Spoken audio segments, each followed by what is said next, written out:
Hey guys, what is up? In today's video, I'll show you how to update your Wi-Fi driver on a Windows machine. Here's what you're gonna do. Go to search, type in run. In run, you want to type in MS Info 32.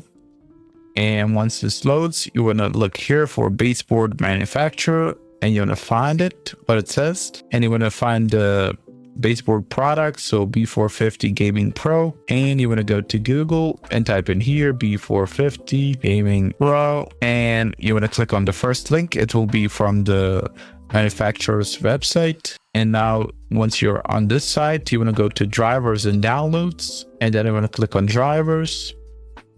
And you want to select your operating system, so either Windows 11, 10, 7, whatever, and the bit version. And now for the Wi-Fi drivers, you want to click on LAN drivers and scroll a bit till you find Intel Wi-Fi driver. And the latest Wi-Fi driver for your motherboard, or for my motherboard, is this one, Intel Wi-Fi driver from like 2 years ago, but doesn't matter. And you want to click download, and it will download that file. And now you can find that file, and you want to right click on it, click extract, and you want to extract it here, and it will just extract it.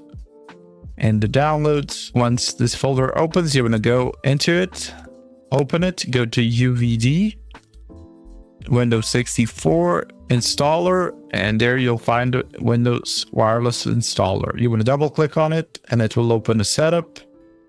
And it says here the following components will be installed: Intel Wi-Fi driver and the Pro wireless Wi-Fi extension. And you want to click next till you install it fully. That's it for this video. That's how you find which driver your PC needs and how to update it. Hopefully this video helped you guys. Like, subscribe, comment down below. See you guys in the next one. Bye bye.